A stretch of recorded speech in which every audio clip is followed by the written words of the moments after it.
बिस्मिल्लाहिर्रहमानिर्रहीम। Dear students, अस्सलाम वालेकुम। अब UHS MD कैट के सिलसिले में हमने लास्ट यूनिट नंबर 5 कंप्लीट किया था, अप टू द मसल्स। अब उसके बाद हम नेक्स्ट यूनिट नंबर 6 स्टार्ट करने जा रहे हैं। और ये इस यूनिट में जो टॉपिक्स हम इंशाल्लाह डिस्कस करेंगे, इसको हम स्टार्ट करेंगे फ्रॉम नर्वस कोऑर्डिनेशन।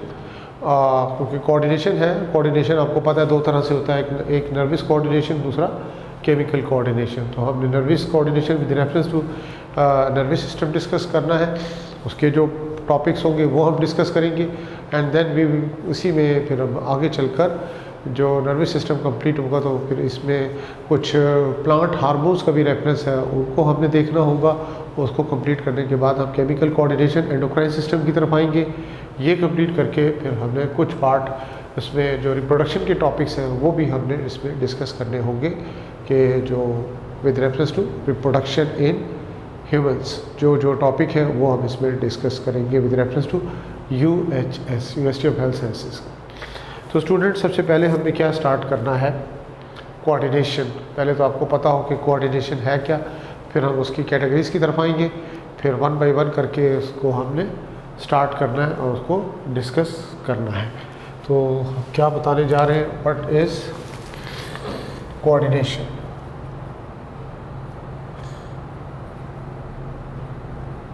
कोऑर्डिनेशन इस तरह से है स्टूडेंट्स के, हम इस तरह इसको डिफ़ाइन करते हैं कि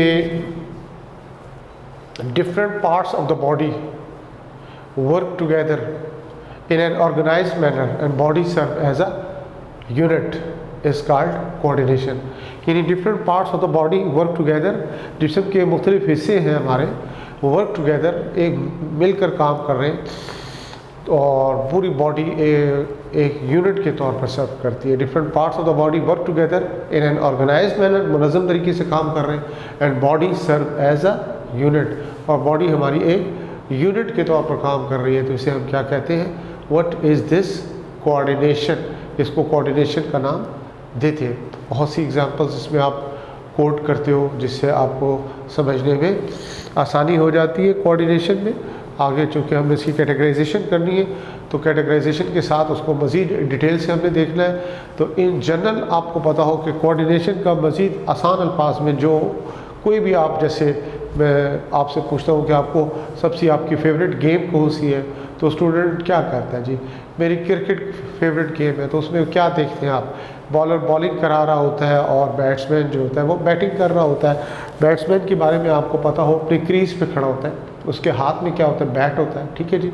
वो बैट को देख रहा होता है या फिर बॉलर को देख रहा होता है। आप देखिए, गौर करें कभी कि उसकी नज़रें जो होती है वो बॉलर की तरफ होती है, उसके हाथ के एक्शन की तरफ होती है।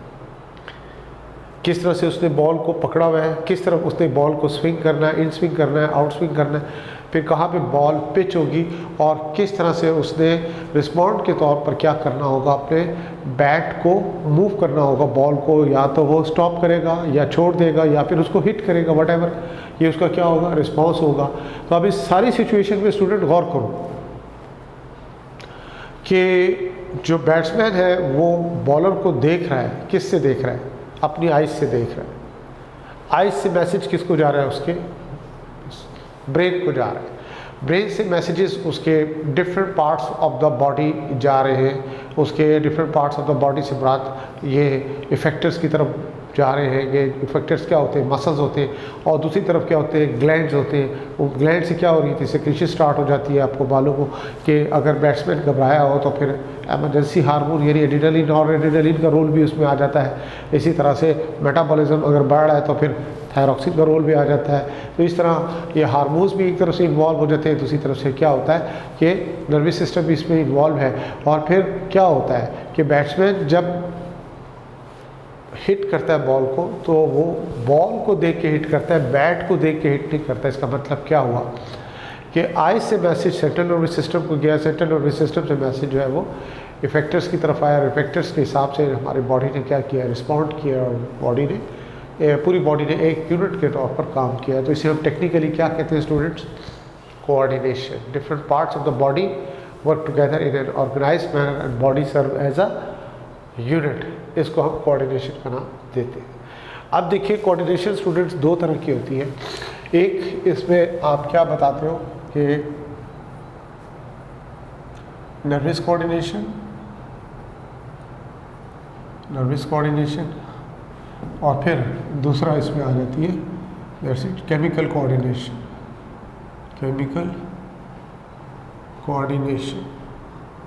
ठीक है, नर्वस कोऑर्डिनेशन किसके ज़रिए होती है ये आपको पता होना चाहिए कि ये brought about by nervous system, जबकि chemical coordination is brought about by endocrine system. किसके ज़रिए होती है? एंडोक्राइन सिस्टम के ज़रिए होती है। तो पहले स्टूडेंट्स हमें किसे डिस्कस करना होगा? नर्वस सिस्टम के हवाले से नर्वस कोऑर्डिनेशन के बारे में हमें बताना है। तो सबसे अहम चीज़ आपको क्या पता होनी चाहिए सबसे पहले कि what are the elements of the nervous coordination. Elements of nervous coordination के मेजर एलिमेंट्स क्या होते हैं? इसमें आपको मालूम हो कि इट इन्वॉल्व्स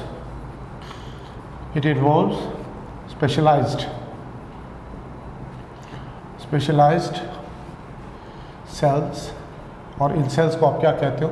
डेफिनेटली पता होगा आपको, न्यूरॉन्स कहते हैं। ठीक है, ये स्पेशलाइज्ड सेल्स क्या होते हैं? इसमें न्यूरॉन होते हैं। ये या तो क्या होगा, ये न्यूरॉन्स जो होंगे अव्वल तो ऐसे होगा कि लिंक टुगेदर होंगे, लिंक्ड टुगेदर, एक दूसरे के साथ मिले होंगे, डायरेक्टली बराह रास्त एक दूसरे के साथ मिले होंगे, नंबर 1 इसमें आ जाएगा। या फिर हम कहेंगे वाया, और वाया क्या होगा? ये सेंट्रल नर्वस सिस्टम, CNS लिख दिया। स्पाइनल कॉर्ड और ब्रेन को कलेक्टिवली क्या कहेंगे? Central nervous system. और via central nervous system to form network, क्या बनाएंगे ये? Via central nervous system to form network that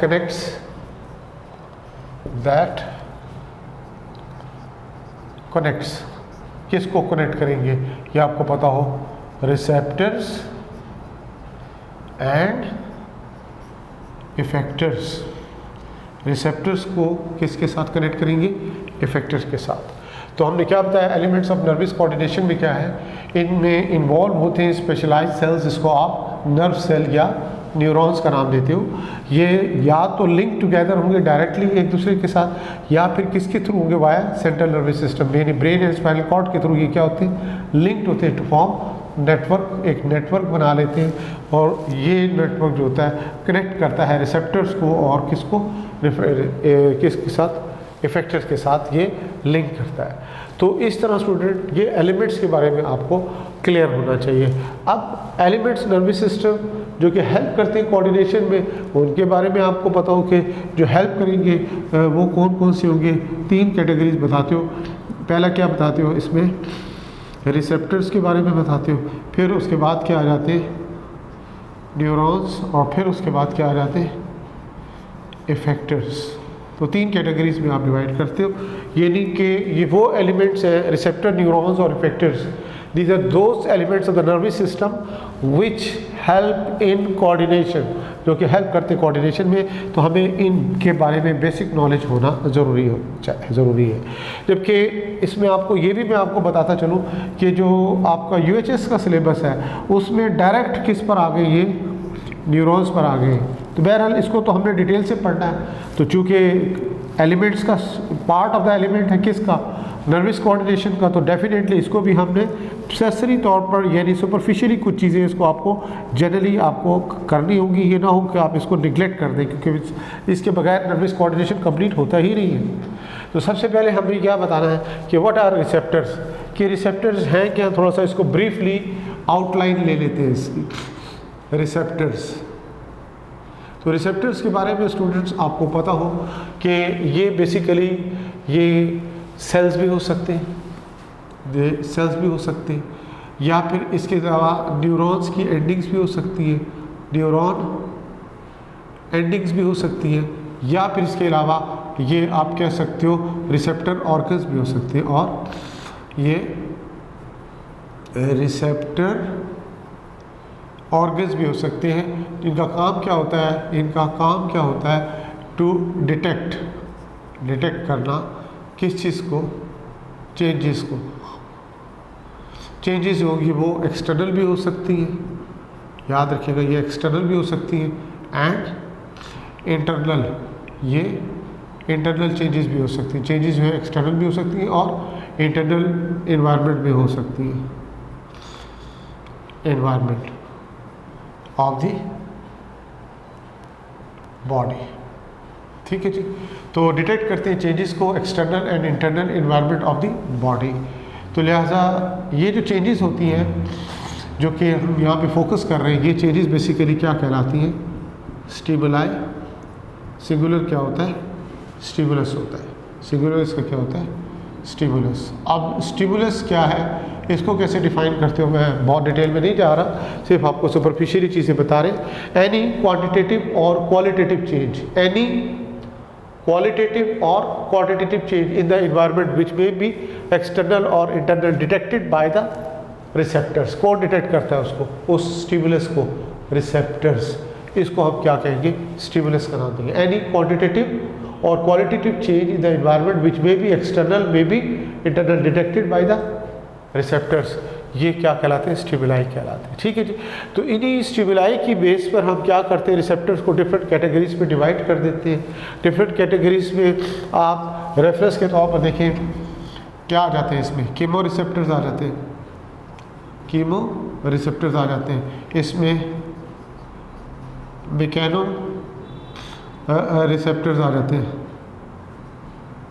इसमें आप फोटो रिसेप्टर्स की बात करते हो। ठीक है जी, इसी तरह से आप इसमें थर्मो रिसेप्टर्स की बात करते हो। इसी तरह से आप नोकिसेप्टर्स का रेफरेंस देते हो। तो ये आपके पास डिफरेंट टाइप्स ऑफ क्या थे रिसेप्टर, और बेस किसकी बेस पर इसको आप क्लासीफाई करते हो, on the basis of type of stimuli की बेस पे। अब नाम पर गौर रखो, chemo receptors, those receptor which are able to detect stimulus in the form of chemical are called chemo receptor. वो रिसेप्टर जो कि केमिकल की फॉर्म में जो रिसेप्टर क्या होते हैं, स्टिमुलाई, उनको डिटेक्ट कर सके तो उसे हम क्या कहते हैं, they are called chemo receptors. बहुत सी एग्जांपल्स आप इसमें कोट करते हो। बहुत सी एग्जांपल किस तरह से कोट करते हो, जैसे मिसाल के तौर पर आप इसमें हमारा इसमें सेंस ऑफ स्मेल की बात करते हो। ठीक है जी, तो सेंस ऑफ स्मेल के लिए आपको मालूम हो नोज़ में हमारे क्या है, ये सेंस ऑफ स्मेल रिसेप्टर्स पाए जाते हैं। तो ये केमिकल्स की फॉर्म में, फ्यूम्स की फॉर्म में डिटेक्ट करते हैं किस चीज़ को, स्मेल को। इसी तरह से टंग पे हमारे क्या होते हैं, टेस्ट बर्ड्स होते हैं। तो किसको डिटेक्ट करते हैं, ऑब्वियसली टेस्ट को। तो ये भी कीमो रिसेप्टर्स कहलाते हैं। फिर बॉडी के अंदर आ जाए, हाइपोथैलेमस की बात करते हैं। हाइपोथैलेमस डिटेक्ट करता है, किस चीज़ को डिटेक्ट करता है, ऑस्मो रेगुलेटर भी आपने पढ़ा है इसके बारे में। ऑस्मो रेगुलेटर में किस चीज़ को डिटेक्ट करेगा, डेफिनेटली ये अमाउंट ऑफ वाटर को भी डिटेक्ट करता है, न्यूट्रिएंट्स को भी डिटेक्ट करता है। तो ये इसके अलावा और भी जितने भी इसमें इंटरनली बॉडी के अंदर बहुत से ऐसे, जैसे मिसाल के तौर पर हम बात करते हैं इंसुलिन के लिए, ये क्या होता है, बॉडी सेल पे रिसेप्टर्स होते हैं, वो रिसेप्टर डिटेक्ट करते हैं, किस चीज़ को डिटेक्ट करते हैं, ये इंसुलिन को। इंसुलिन क्या है, केमिकल्स है। तो केमिकल स्टिमुलस की बेस पे रिसेप्टर क्या कहलाएगा, कीमो रिसेप्टर कहलाएगा। इसी तरह से और भी हार्मोन्स हैं, उनके लिए डिफरेंट बॉडी पार्ट्स में क्या होते हैं, रिसेप्टर्स होते हैं, उसे भी आप क्या कहोगे, कीमो रिसेप्टर्स का नाम। तो बेशुमार एग्जाम्पल है, इंटरनली भी और एक्सटर्नली भी आप ये देख सकते हैं, इसको कीमो रिसेप्टर्स का नाम देते हैं। तो इसको एक जनरल व्यू है आपके लिए। फिर मैकेनो रिसेप्टर्स। अब देखिए जो स्टिमुलस क्या होगा, कोई मैकेनिकल फोर्स होगी जिसको डिटेक्ट किया जाता है, डिटेक्ट करती है हमारी बॉडी, तो इसे हम क्या कहते हैं, that is called mechano receptors कहलाते हैं। यानी एयर, ये साउंड वेव्स होती है, इसको डिटेक्ट करते हैं हमारे ईयर्स, यहाँ पे बाकायदा एयर ड्रम्स के ज़रिए आगे वेव्स आगे जाती है, तो डिटेक्टर्स होते हैं इसमें, तो उसको आप क्या कहेंगे, टेक्निकली मैकेनो रिसेप्टर्स का नाम देते हैं।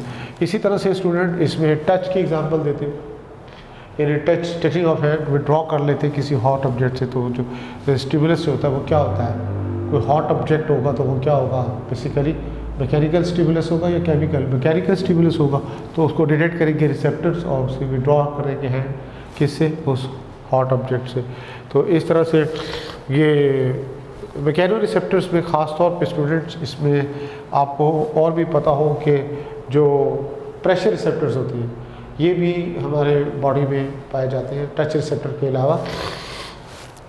जैसे टच रिसेप्टर में तो आप मेसेनियन कॉर्पस्कल्स की एग्जांपल देते हैं, पेसिनियन कॉर्पस्कल्स क्या होते हैं? प्रेशर रिसेप्टर्स होते हैं, प्रेशर रिसेप्टर्स जो कि हमारे बॉडी में पाए जाते हैं, जिससे हम किस चीज़ को डिटेक्ट करते हैं, जो प्रेशर होता है तो उसको। इस तरह वाइब्रेशन के लिए रिसेप्टर्स हमारे जॉइंट्स में पाए जाते हैं, जो अर्थ में ग्राउंड में जो वाइब्रेशन होती है उसको डिटेक्ट करने के लिए रिसेप्टर्स कहाँ पे होते हैं? हमारे जॉइंट्स में होते हैं, वो भी मैकेनो रिसेप्टर्स में आ जाते हैं।